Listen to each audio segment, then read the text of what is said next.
I'm Matt Shipman. I'm the Research Communications Lead at NC State University. And with the holidays coming up and in the midst of a pandemic, there are a lot of people with a lot of questions about what we can do, what we should do to keep ourselves safe and to keep our loved ones safe as we go into the holidays. So I'm here today with Natalie Seymour and Ben Chapman from NC State University and NC State Extension. And we've got a lot of questions and a lot of ground to cover. What are we talking about when we talk about a socially distanced Thanksgiving? The most socially distanced type of Thanksgiving event that I could see is one where people are not physically together whatsoever, and like doing what we're doing right now, which all three of us are in our separate houses and we're carrying on a conversation.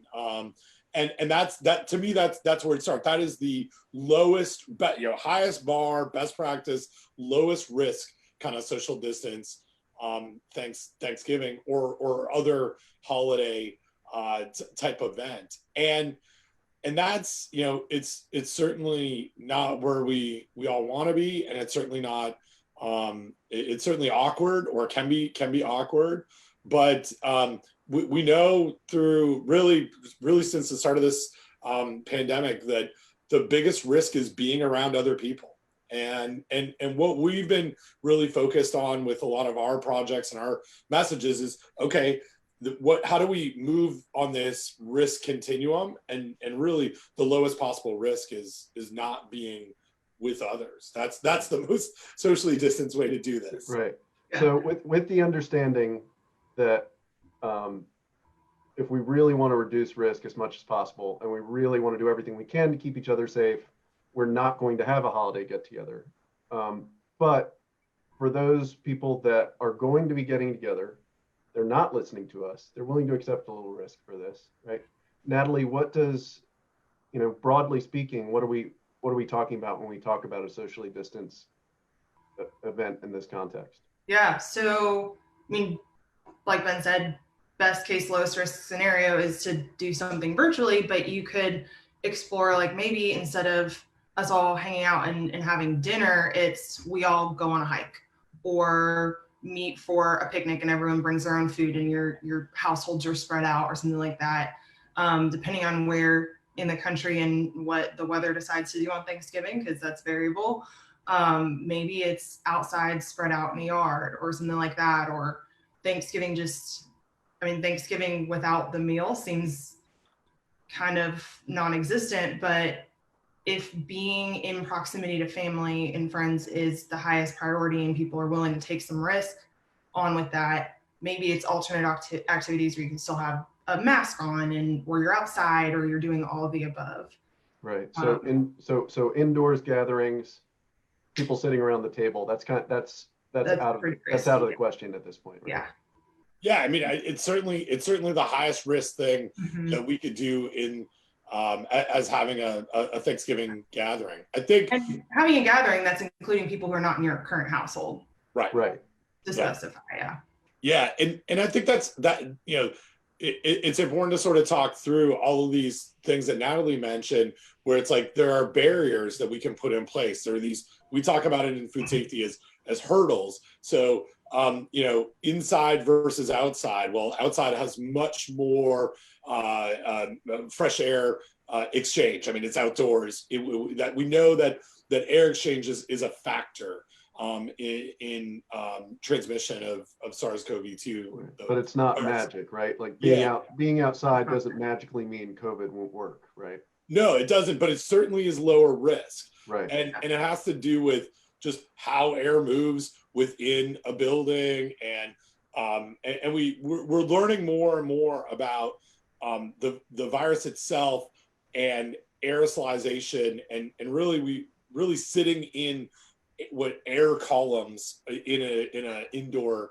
setting. So once we're outside, that that moves around and it diffuses, and it allows for, again, like you said, Matt, it doesn't get us to that is zero risk outdoors, but it's certainly lower risk than indoors with lots of enclosed spaces. Yes. And we're talking outdoors as in outdoors open air, not outdoors in an enclosed tent, because which is actually indoors, but on a sidewalk. Yeah. Yes. Like, Yeah. And then one other thing that Natalie mentioned that I think also calculates into this risk continuum is face coverings versus no face coverings, and that it really matters. I mean, there's lots of rhetoric around face coverings, but there's also a ton of data, both from other respiratory viruses and increasingly from SARS-CoV-2, and not just like scientific studies with experiments, but also a ton of epidemiology showing how useful face coverings are to capture moisture droplets and reduce the risk of transmission. So for me, in a gathering, it's like, okay, not having one, that's lowest risk, right? We are going to get together. Okay, well, we better do things outdoors and with face coverings, because it's certainly riskier, but that will continue to reduce our risk of getting people together. So that I'm glad you brought that up, because I have a question about that. So if there are people that are coming together and they're going to be eating outside, right, like potluck style or whatever, not necessarily at the same table, but eating outside, obviously you can't eat while you're wearing a mask. And so there are two things that I wanted to ask about. So one is, what role does mask wearing play in that situation? And then and actually, let's just ask that, and then I have another question as well. So, like, is there still a role for masks if you're going to be dining outdoors, right, al fresco? Yeah, certainly there is. I mean, what we know about the transmission of the virus in many different settings is that the more that we're around people close without face coverings, the more likelihood the transmission is going to happen. So sitting, we'll pretend that people are getting together. They're sitting at maybe a table, but they are socially distanced. Having that hurdle of a mask when they're not physically eating things, it really matters. Like that extra hurdle that's in place when in between bites, and it's super awkward. Like, this is the part that I 100% get, because I know that's the thought, is like, well, going to a restaurant or sitting at a meal with a bunch of folks, not in my family, well, it's going to be awkward if we like lift our masks and chew and put our masks back down. It's like, yeah. Yes, we're in the middle of a pandemic. Everything's awkward. Like, it's not. But there are also ways you could get around that if you were to put people in pods based off their household. So who lives with each other, who's already doing day-to-day life without a mask on. And so, yeah, you don't get together with your extended family to sit separately from them. But that's a way to avoid potentially the up and down mask wearing thing is, hey, okay, so you pick the person who has the biggest yard, they're the one who's hosting, and then every family has their own table, or you're sitting in a circle and you're really far apart, so there's no table, because very few tables are going to let someone be 6 feet across from each other. And that's one way that you could kind of get around that a little bit, is only have, when you're not wearing a mask, be in proximity to the people who you already live with. But it's still awkward.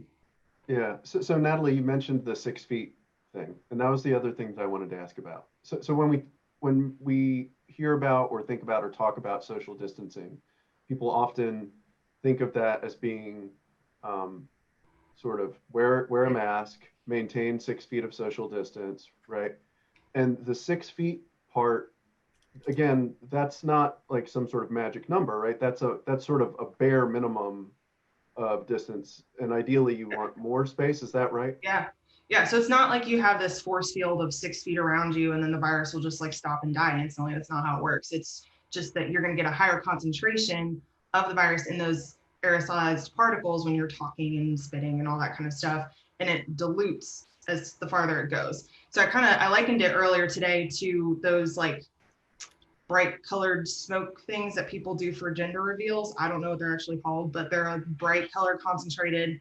When you first pop the smoke thing, I don't know, but they become more faded as it goes farther away, right? Because the color is becoming less concentrated. That's what's happening. It doesn't mean that you don't end up with respiratory droplets someplace else, it doesn't mean that they don't have virus after 6 feet. They're just becoming much more diluted, so the risk is lower.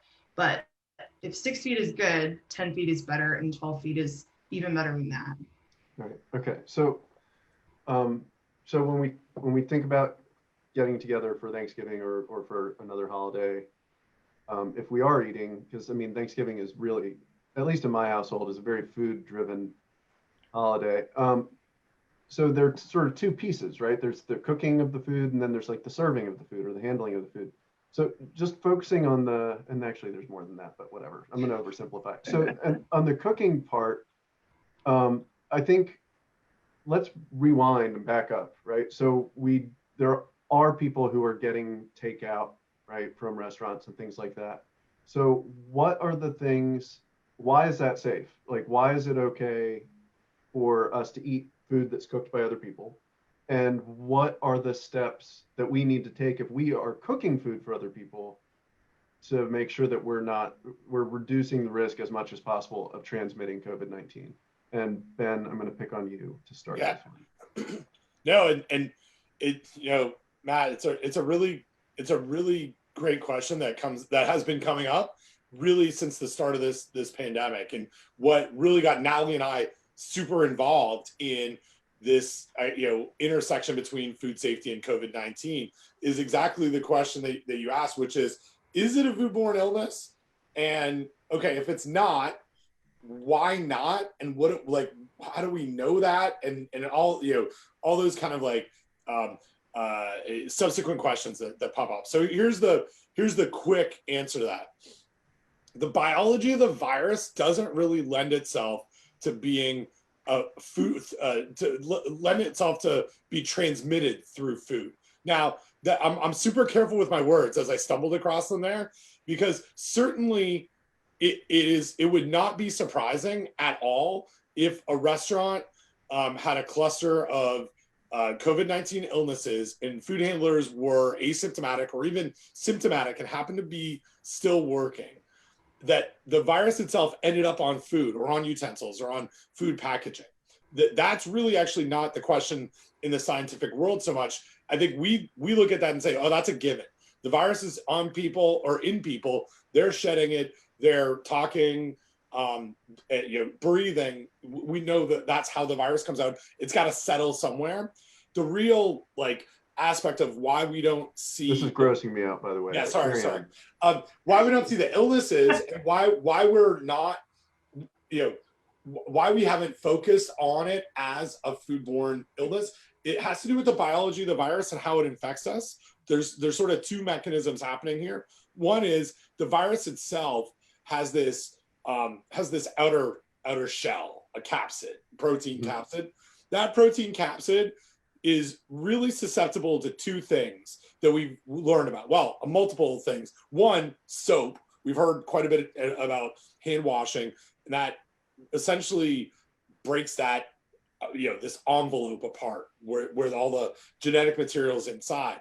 And the other way to disrupt it, or another way to disrupt that protein envelope coat, is through changes in acidity. And our stomach actually is a really nice high acid environment that will help break that virus apart. And the virus itself, once it's apart, can't then infect our cells. And so there could be genetic material that makes its way through our body and into our poop and into, that's why wastewater surveillance has come up, because we do see viral RNA in waste, but right. But it's no longer capable of making you sick. Exactly.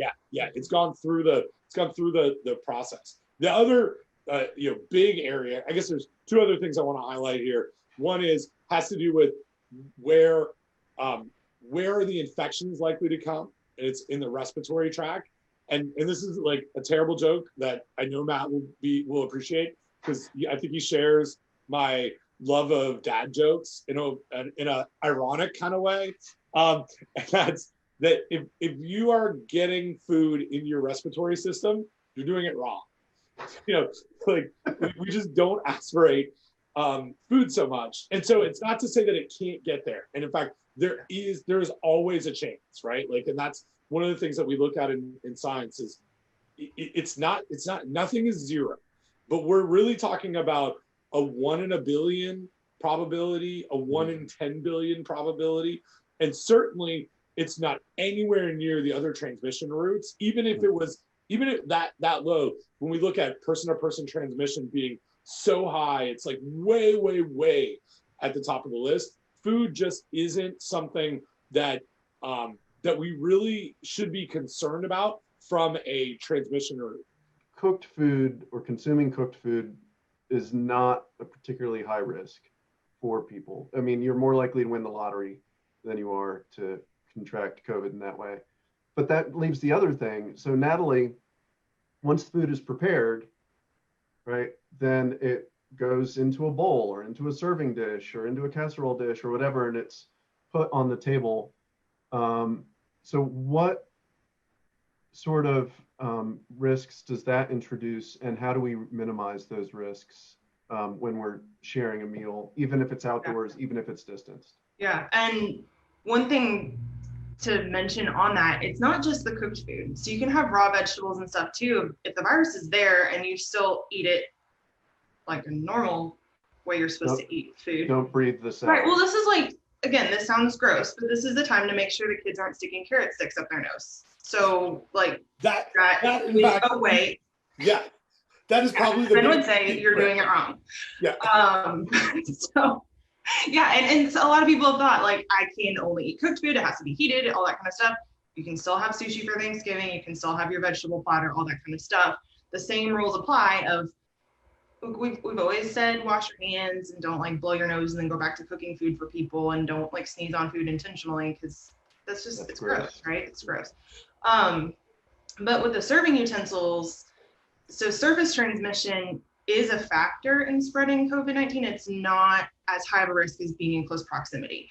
And so if you're talking about, okay, the priority for whatever group of people is that they needed to eat a meal together, well, you're going to want to do everything else you can to reduce the risk of any sort of transmission. So maybe it's everyone washes their hands and uses hand sanitizer and serves their food and then washes their hands and uses hand sanitizer again, something like that. That would be an instance of, you would have had to have someone who has the virus either pre-symptomatically or asymptomatically, got that virus on their hands. So they were probably sneezing, coughing, blowing their nose, whatever, touching that serving utensil, touching that bowl, counter, so on, serving the food, and then someone came behind them, touched it, and then used their hands and ate. And so hand sanitizer and hand washing and all that could break that if it were there. It could also be everyone wears masks while they serve their food, and the food stays in the kitchen or on the buffet table or however you do it, so that there's that separation there, and then you have the hand sanitizer on both ends, or you wash your hands all the time, and I don't know, get the Thanksgiving smelling soap so it's less boring. Right. So you introduce multiple layers of protection. Mm-hmm. You're spaced from each other. You're using the masks while you get the food. You might be using your own utensils or using hand sanitizer before and after service. If we're thinking about the, washing your hands before and after serving food, right? And everything is outside, then most people don't have sinks in the yard. Or even a pump, right? But so how do you kind of coordinate? You don't want to be like walking past each other in the doorway either, right? So how do you coordinate sort of going in and out of the house, both for the hand washing or like, when the kids need to go to the bathroom or whatever? Like how do you arrange that? Yeah, so one thing on this, I'd go with hand sanitizer has a real role here, and we are in so many ways extremely unlucky in this pandemic, but in one way, from a scientific standpoint, we're lucky that this virus has susceptibility against alcohol, and meaning that blows apart the virus, and so being able to just have that hand sanitizer available, it's one of the times where we're really comfortable saying using hand sanitizer is as good as washing hands. Right, and I know that that's not true for a number of other Yeah, it's pathogens, right? it's a tough one. It kind of depends, and that science is evolving. On this one, it's a clear path that Right on. it works. It works really really well. Go ahead, Natalie. I could tell you were about to say something. I was saying with the question of people need to use the restroom, how do you do all of that? I mean, that's going to be a matter of you figure out your floor plan, you figure out where people are eating outside and what is the fastest way to get to a restroom. And then it's just going to be like families don't normally function like you do in a restaurant where you're waiting far enough away to not be creepy. But that's what you got to do now, right? It's kind of a one person goes at a time, like goes in the house at a time, that kind of a thing. It's just, it's trying to not congregate is. Right. Before we leave restrooms, can I Yeah, mention one thing on this? And it's not something that we have, there's so much evolving data. So it's not like I can point to something on this, but I look at a restroom in my house as a really small space. And if I've got 4 people that are using that restroom, one after another, and they're breathing in there without masks on, without face coverings, and that virus we know it kind of hangs in the air sometime. There's a few strategies that I'm thinking about that I would want to do. First of all, I want to remind people that even when they're going to the restroom, wear a mask. Keep it on. There's no reason to remove it at that time, capture those droplets. But then I'm turning the fan on if I have one, or keeping the window in the restroom open to encourage that air exchange. Because to me, that's a riskier place to be in that small, unless you've got like, a vast restroom of luxury, which I do not have. It's not, to me that is certainly that's a riskier situation. Yeah. And that, I'm not saying that this is me trying to placate to my kids who just want to go pee in the bushes in the front yard or the backyard. This literally is something that I think about as it relates to these gatherings. Doing a good job social distancing outside, but all of a sudden we're all using the same space inside. And it Right. sounds a little bit like all these things are excessive. So I can get it if someone's on the other end and they're like, okay, these people are crazy.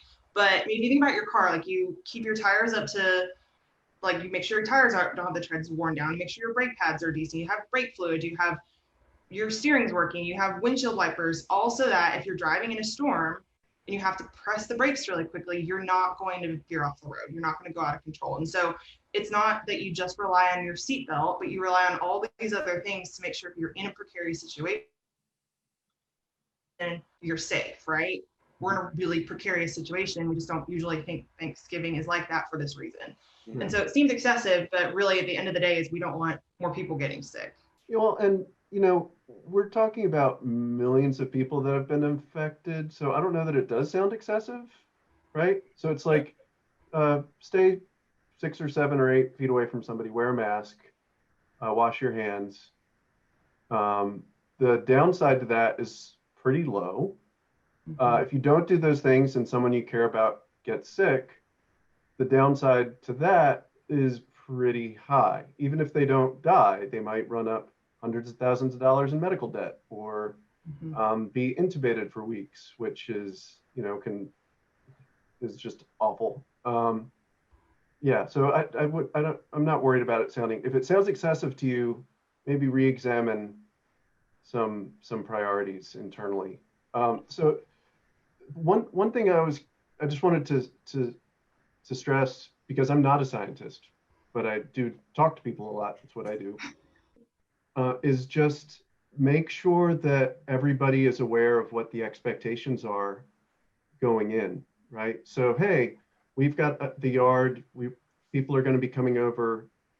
Here's what I'm expecting from you in terms of, when we're going to be wearing masks and when we're not. And, please leave the fan on when you go into the bathroom, that sort of thing, right?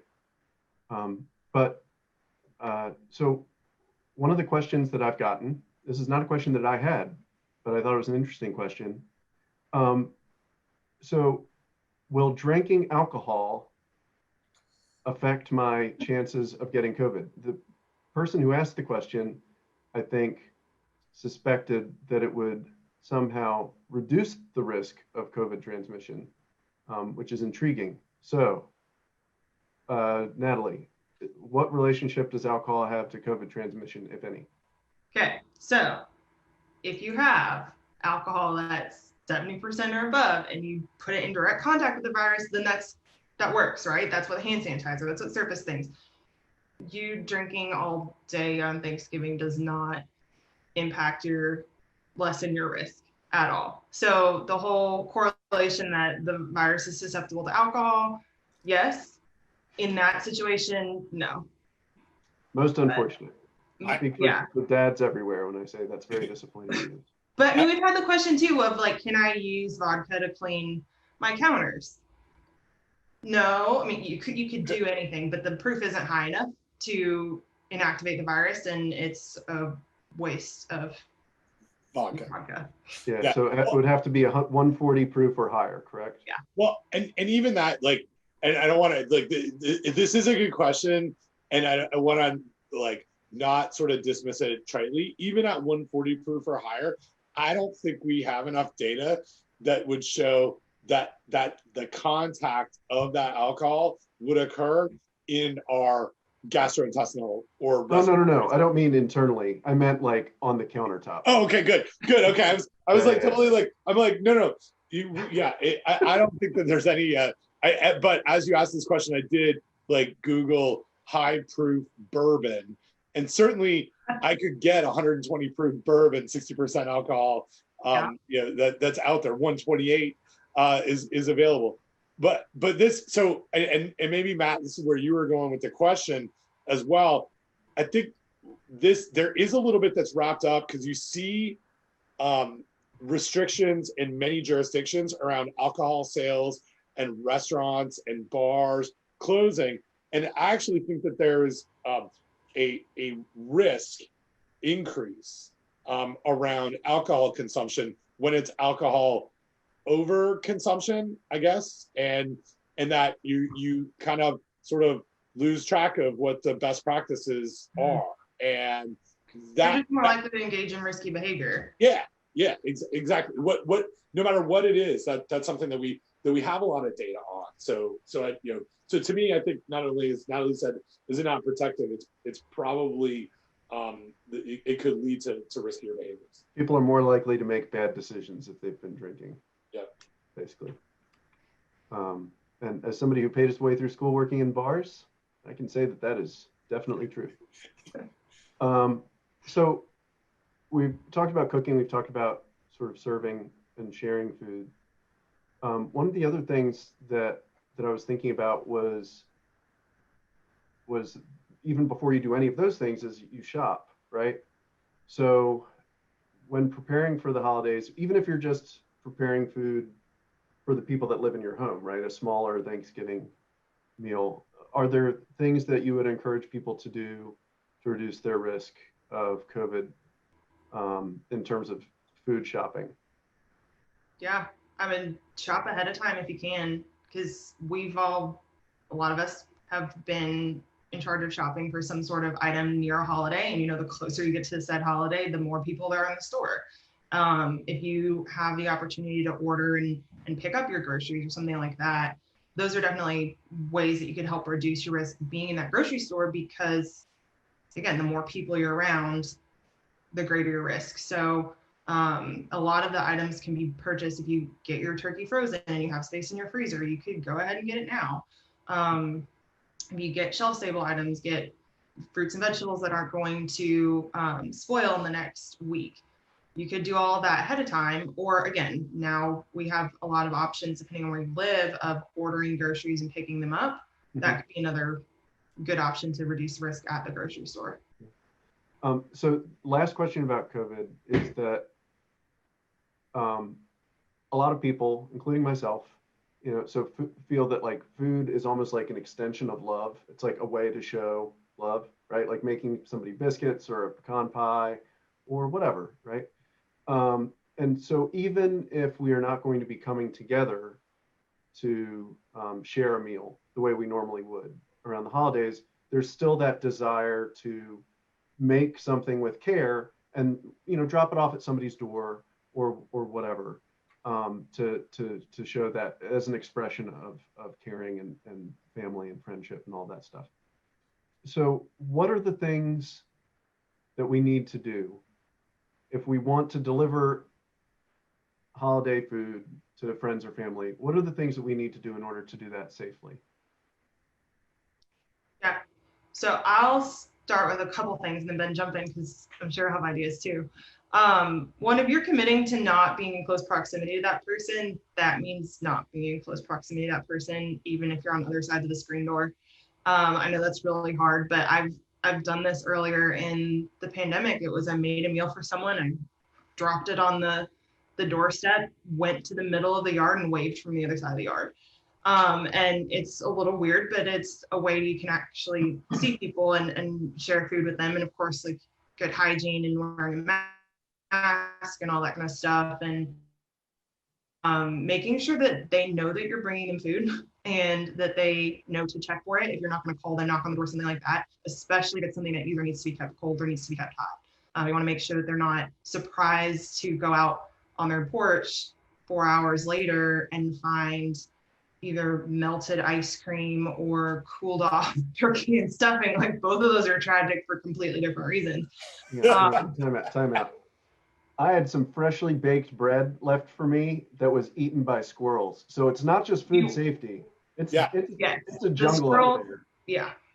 So, forgot about that. Carry on. Sorry. Go ahead. You're fine, because the squirrels in my neighborhood would demolish anything left at my door. They destroy my plates. So it's those same like best practices for COVID stuff as well as best practices for food stuff. And again, since Ben broke it down earlier, like transmission through food and food packaging is just not super likely from what we've seen. And so this is still a great way to have that shared meals just shared from different households if you drop it off. But the physical distancing part, the good hygiene part, the letting people know so that the food is not eaten by the enemy or melted or anything like that. Ben, do you have anything to add to that? No, I guess the only thing that I want to highlight, because this did come up earlier in the pandemic about dropping meals off to people, and it comes up in food delivery situations, and if someone is, and this is where the dealing with this pandemic gets a lot into anxieties and I think the uncertainty of the unknown and how that plays into our really into our mind. And so for me, if someone's worried about receiving something from someone else, then washing my hands after handling the package is going to reduce that risk. It's really going to control, because the virus itself is not going to move from that Tupperware container or package to my respiratory system without my hands. So I physically can control that. Secondarily, if someone's really wants to do this, and I agree with you, Matt, this is one of those things that, especially right now, where we're looking for, where so many like personal connections have been taken away over the last 8 months, getting a meal or cookies or anything from someone, like for me to make something, it is such a great way to celebrate. We can't get together, but this is from me. This isn't like just that feeling. If I was concerned about not wanting to transmit the virus, then proper hand washing and wearing a mask while making that food certainly would make me feel better. Is it going to reduce risk? Probably not. It's not going to hurt anything, and it's certainly not going to increase risk. And so I think we need to think about it in those terms as well. Natalie, I just had one last question for you, and then we'll wrap it up. But sort of going back to like stuff that people give or send around the holidays, one of the things that people will often do is make like infused oils, infused vinegars, things like this. It's a chance to be crafty, feel like you're being creative, and making something sort of handcrafted for other folks. But those products carry food risks of their own, which a lot of people don't really think about. So what are some of the things that people really need to like be aware of and be cognizant of as they're making these sorts of infused vinegars and oils and things like that? Yeah, that's a great question, and it is definitely something that is all over social media as something to do, and it can be done safely in a lot of situations. But just like Ben was saying, that alcohol is not a way to get rid of a food safety concern with eggnog. It's the same with an infused alcohol. Sticking a piece of bacon into a jar of bourbon does not make that bacon then something that can sit on the counter indefinitely, at least from a food safety standpoint. Same with vinegar. Putting fresh herbs into vinegar does not mean that there couldn't be mold, there couldn't be spoilage bacteria in there, there couldn't be continuing fermentation. The biggest one, the scariest one, the one that gives us nightmares, and I can say this because I've heard Ben say that he gets nightmares from this multiple times, is botulism, and botulism associated with infusing garlic into oil, which is one of the first ones that you'll see if you start searching. And that's because you have Clostridium botulinum, it's the bacteria that causes botulism. And it lives in the dirt, right? Yeah, it's all in the environment. It lives in the dirt, on fruits and vegetables, especially ones that are grown underground or really close. And it hates oxygen, so it's not doing any harm when it's exposed to oxygen. It can't grow and produce a toxin, but as soon as it gets into an anaerobic environment or environment without oxygen, then it can start coming out of this protective spore form, growing, producing a toxin, and that toxin is really lethal if it isn't caught and treated. And so garlic infused olive oil is like the first one you'd probably think of, but that one could be really, really risky if it isn't done properly. So there are recipes that are tested to make sure that you don't end up with botulism growth, you don't end up with growth of other bacteria and stuff like that. For oils, and vinegars, it often is either treating whatever you're infusing with, so the herb or the oil, with a blanching step to kill off any bacteria on the outside, treating it with citric acid to make sure the acid completely penetrates beforehand. Or it's one of those things where if you just want to experiment at home, put it in the refrigerator. Keeping it in the refrigerator, having the temperature at 41 or below, that will prevent botulism from growing. That will prevent the spoilage stuff from making it that you're fermenting a little bit extra, all that kind of thing. So it's one of those things where if you just want to run wild with it and do all the crafty stuff, keep it in the fridge. If you want to give it to someone, take it out and tell them to put it in their own refrigerator. Right. And this applies, so we were talking about oils and vinegars, but it applies to like infused honey and infused liquor as well, right? So like putting chili peppers in vodka or whatever. Yeah. And some of these are lower risks, right? So if you have like a dried chili going into vodka, that's going to be lower risk than a fresh chili going into vodka, because there's going to be less that's going to survive on something that's already dehydrated, right? So if you take that water away, the water's already not been available for bacteria to grow. And so, people wanting to do like a bread dipping oil and just adding dried herbs and black pepper and salt is going to be different than also adding garlic to it. Got it. Okay. Well, thank all of you for letting me pick your brains this evening. And thanks everybody following along at home. If you have any additional questions that we did not get to, please know that Safe Plates at NCSU, is part of the NC State Extension, has lots of resources related to food safety and COVID safety and the holidays. So you can Google Safe Plates NCSU and you should find it. That should not turn up too many incorrect web destinations. Anyway, thanks for being with us tonight, and we'll see you next time. Thanks for hosting. Thanks, Matt.